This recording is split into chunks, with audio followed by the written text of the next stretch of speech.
BNP নির্বাচন চাচ্ছে, BNP ক্ষমতায় আসবে, সেই জন্য আমরা ক্ষমতায় আসবো আমরা জানি? আমরা তো জানি না। জনগণই জানে যে বিএনপি ক্ষমতায় আসবে না কে আসবে।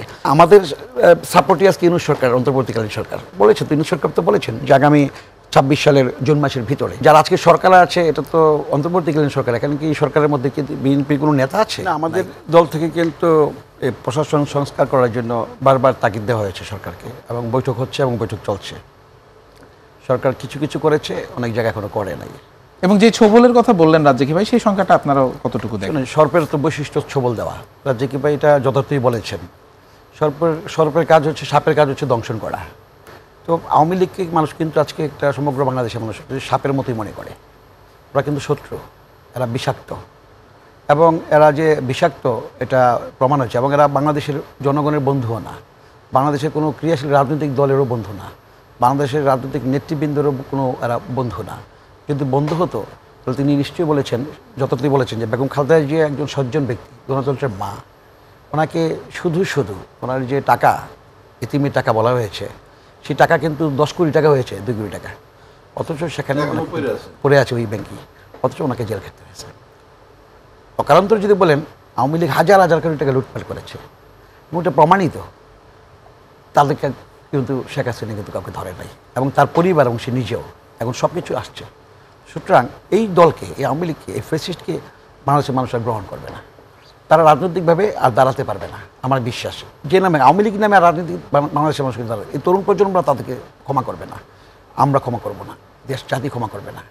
এবং তারা দেখেন যে প্রতিবেশী রাষ্ট্র ভারতের বন্ধু বলেই তারা ভারতে যে আশ্রয় নিয়েছে, এবং বিগত দিনগুলোতে তারা ভারতের স্বার্থের সমস্ত চুক্তি করেছে, যেগুলো জনগণের কাছে তুলে ধরে নাই, পার্লামেন্টও আলোচনা করে নাই, জনগণ জানে না। দেশের স্বার্থবিরোধী অনেকগুলো চুক্তি তারা করে গেছে, আপনাকে কতগুলো বলবো। পানি চুক্তির কথা তো বারবার বলেছে, তিস্তা চুক্তি।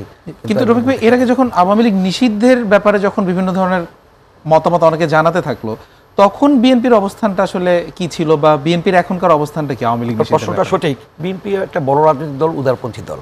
বিএনপি যারা করে বড় মন না হলে বিএনপি আসলে করা সম্ভব নয়। তো বিএনপির দৃষ্টিভঙ্গি হচ্ছে এইরকম, যে রাজনৈতিক দল হিসেবে নিষিদ্ধ না করে, রাজনৈতিক দল পচেই গেছে, পচাটাকে নিষিদ্ধ করে লাভ কি? মানুষ দেখুক না এই পচাটা কীভাবে ঘুরে দাঁড়ানোর কোনো সুযোগ আছে কিনা। কিন্তু আমরা আজ পর্যন্ত দেখলাম, মানে আপনি নিশ্চয়ই শুনেছেন শিক্ষার্থীদের অনেকে কিন্তু এরকমটা অভিযোগ করছে, এনসিপির অনেকেই এরকম অভিযোগ করছেন যে মানে আওয়ামী লীগ পুনর্বাসনের ক্ষেত্রে কোনো ক্ষেত্রে বিএনপিরও না, এটা ঠিক না। কিন্তু এটা ঠিক না, কিন্তু আমি যেটা বলছি, আজ পর্যন্ত আওয়ামী লীগের প্রধানমন্ত্রী, সাবেক প্রধানমন্ত্রী থেকে নিয়ে শুরু করে আওয়ামী লীগের সভানেত্রী থেকে শুরু করে কারোর কাছ থেকে আপনি শুনেছেন যে আমরা ক্ষমা চাচ্ছি? গত 15 বছর অপরাধের জন্য, গুলি করার জন্য, ছাত্রদের বুকে গুলি করার জন্য, গুম করার জন্য, খুন করার জন্য, অর্থ পাচারের জন্য আমাদেরকে ক্ষমা করেন দেশবাসী? কোনো রাজনৈতিক দল বাদ দিন ক্ষমা চেয়েছে? চায় নাই। তাদের অনুতপ্তও না, তারা অনুশোচনা করছে না। সুতরাং তাদেরকে কিন্তু দেশের মানুষ ক্ষমা করবে না, ক্ষমা করার টাইমও চলে গেছে। আমরা সেই জন্যই আমাদের দল নিষিদ্ধ। আওয়ামী লীগের অবস্থানটা কি হওয়া উচিত তাহলে আপনার কাছে কি মনে হয়? তাদের কি হওয়া উচিত সেটাও আসলে বলা যাচ্ছে না, আওয়ামী লীগই বলতে পারবে না। কারণ কি জানেন, আমরা জানি যে চোরাচালান হয় চোরাপথে, কিন্তু আওয়ামী লীগের নেতারা যে চোরাপথে পালিয়ে যাবে এটা কিন্তু আমরা ভাবতে পারিনি। অথচ এরা বড় বড় আস্ফালন করে বলেছে টেলিভিশনের সামনে এসে, ওবায়দুল কাদের সহ, যে আওয়ামী লীগ পালায় না, তারা পালাতে চান না। আর এখন দেশ জাতি বলছে ওরা পলাতক দল, ওরা পালিয়ে যায়। মির্জা ফখরুল ইসলাম আলমগীর যেটা বলেছেন, বড় রাজনৈতিক দলের মহাসচিব, তিনি একজন সজ্জন ব্যক্তি, রাজনৈতিক দলের নেতা হিসেবে তিনি যেটা দেখতে পাচ্ছেন যে সমাজে নানান কারণে একটা এনার্কি তৈরি করতে চাচ্ছে একটা মহল। ইভেন আমরা ইউনূস সাহেবকে কিন্তু আমরা সবাই কিন্তু সাপোর্ট দিই, কিন্তু তিনি আজকে অন্তর্বর্তীকালীন সরকার। কেউ বলতে চাচ্ছে তার বিরুদ্ধে আমরা লড়াই করছি না কেন, কিন্তু আমাদের বক্তব্য স্পষ্ট, তার বিরুদ্ধে আমরা কি লড়াই করব, কেন লড়াই? কারা বলছে আপনারা তার বিরুদ্ধে? এটা সমাজের নানান, যে আপনার মিডিয়াতে কিছু আছে, এই যারা কিছু সাংবাদিক আছে, আমরা দেখতে পাচ্ছি আর কি কিছু মিডিয়াতে, সেটা আপনাদের মিডিয়াতে না আসুক, অন্য মিডিয়াতে বলতে চাচ্ছে, কিংবা উস্কানি দিতে চাচ্ছে, যে একটা সংকট তৈরি করার জন্য। কিন্তু আমাদের দল থেকে স্পষ্ট আমাদের বক্তব্য হচ্ছে, আজকে আমাদের স্থায়ী কমিটির সদস্য নজরুল ইসলাম খানও বলেছেন, যে আমাদের সাপোর্টই আজকে ইউনূস সরকার, অন্তর্বর্তীকালীন সরকার, জনগণের সাপোর্টে। কিন্তু বিএনপির পক্ষ থেকে তো এরকম বলা হচ্ছে যে প্রয়োজনে মাঠেও নামতে হতে পারে। এখন সেটাই কথা, যে জনগণের এই সরকার ভোট দিবে, এটা আমাদের বিশ্বাস। আমরা এখন ওনাদেরকে কেন বলেছে তো, ইউনূস সরকার তো বলেছেন যে আগামী 26 সালের জুন মাসের ভিতরে, এবং জুন মাসের ভিতরে সেটা জানুয়ারিতে হতে পারে, ফেব্রুয়ারিতে হতে পারে, জুন মাসের ভিতরে, আবার এমনও হতে পারে ডিসেম্বরের ভিতরে হয়ে যেতে পারে, সমস্যা তো নেই। আমরা কেন মাঠে নামবো তাদের বিরুদ্ধে? হ্যাঁ, যদি সরকারকে কেউ চেষ্টা করে যে নির্বাচন করতে সহযোগিতা করতে চেষ্টা করে কিংবা বিলম্বিত করতে যদি চেষ্টা করায়, তাহলে আমরা তো সেখানে রাজনৈতিক দল হিসাবে জনগণের আমরা ভোটের স্টেক হোল্ডার, আপনি জানেন, এবং জনগণ 15 বছর ভোট থেকে বঞ্চিত, তাদের গণতান্ত্রিক অধিকার থেকে, যেটা মুক্তিযুদ্ধের চেতনায় বলা আছে, সেই ভোট থেকে বঞ্চিত।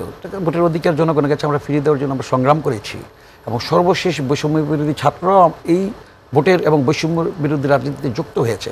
একসাথে হয়ে আমরা কিন্তু মাঠে কাজ করেছি সবাই মিলে। যারা আজকে সরকার আছে, এটা তো অন্তর্বর্তীকালীন সরকার, এখানে কি সরকারের মধ্যে কি বিএনপির কোনো নেতা আছে? নাই তো, সরকারে তো বিএনপির কোনো নেতা নেই। আপনি কি বলেন যে প্রশাসনের কথা বলছে তারা? প্রশাসন তো দীর্ঘদিনের আওয়ামী লীগের প্রশাসন, এবং সেই প্রশাসন থেকে তাদেরকে সরিয়ে দেওয়ার জন্য আমরা বারবার বলছি যে এখন যে প্রশাসন তো আওয়ামী লীগের তৈরি করে দেওয়া প্রশাসন। বিএনপির তো আপনার বহু ত্যাগী অফিসার বঞ্চিত, এখন পর্যন্ত তারা বঞ্চিত আছে, এখনও তাদেরকে পদায়ন করা হয় নাই। সুতরাং সেটা তারা তাদের চিন্তা থেকে বলতে পারে, কিন্তু আমি সেটা বিশ্বাস করি না, এবং এটা আমি সাপোর্টও করি না। আমি যেটা সাপোর্ট করি সেটা হলো যে এই সরকারকে জ্ঞানশীল করতে হবে, প্রশাসনের ক্ষেত্রে, পুলিশ প্রশাসন, ব্যুরোক্রেসি, সকল ক্ষেত্রে এই যারা গত 15 বছর জঞ্জালের সাথে জড়িত ছিল তাদেরকে বের করে দেওয়া এবং তাদেরকে জবাব দিতে আওতায় আনা। যারা অপরাধের সাথে জড়িত ছিল তাদের আইনে আওতায় আনা। গত 15 বছর ফেসিবাদ যারা ছিল তারা কিন্তু চাচ্ছে না কোনোভাবে, তাদের লোকজন তো আছে বিভিন্ন জায়গায়, প্রশাসনিক বিভিন্ন জায়গায় আছে, তারা চাচ্ছে না সুষ্ঠুবাদ নির্বাচন হোক ডক্টর ইউনূসের নেতৃত্বে। সে কারণে আমাদের দল থেকে মহাসচিব যেটা বলছেন তিনিও যথার্থ বলেছেন, এবং এটা কিন্তু সতর্কতা। এটা কিন্তু আমরা এরকম না যে আমরা নির্বাচন হবে না, আমরা মানে হয়ে গেলাম, মানে পিছনে চলে গেলাম, আমরা সেরকম না, কিন্তু হতাশা না, কিন্তু সতর্কতার জন্য এটা নির্বাচন কমিশনকে, সরকারকে এবং রাজনৈতিক দল যারা ক্রিয়াশীল, যারা নির্বাচন করতে চায়, প্রত্যেককে সতর্ক অবস্থান থাকার জন্য যে নির্বাচন হতে হবে, নির্বাচন হবে, নির্বাচন ছাড়া কোনো বিকল্প নাই। যে বিএনপি নির্বাচন চাচ্ছে, বিএনপি ক্ষমতায় আসবে, সেই জন্য আমরা ক্ষমতায় আসবো আমরা জানি, আমরা তো জানি না, জনগণই জানে যে বিএনপি ক্ষমতায় আসবে না কে আসবে, কিন্তু আমরা চাচ্ছি একটা নির্বাচন হোক। এই মুহূর্তে বিএনপি ছাড়া কে আসতে পারে, কি মনে হয় আপনার কাছে? জনগণ বলবে, এটা তো আমি বলতে পারবো না, আমি তো বিএনপির একজন কর্মী। আমাকে যদি প্রশ্ন করেন, আমি বিশ্বাস করি যে বিএনপিকে এই দেশের মানুষ সুষ্ঠুবাদ নির্বাচন যতবারই হয়েছে, স্ট্যান্ডার্ড নির্বাচন 91, 96 দিয়ে থাকে, বিএনপিকে সরকারে আনছে, ক্ষমতা বসাইছে, আবারও যদি সুষ্ঠু নির্বাচন হয় বিএনপিকে ক্ষমতা আনবে, সে বিশ্বাস এবং প্রত্যাশা আমি রাখতেই পারি।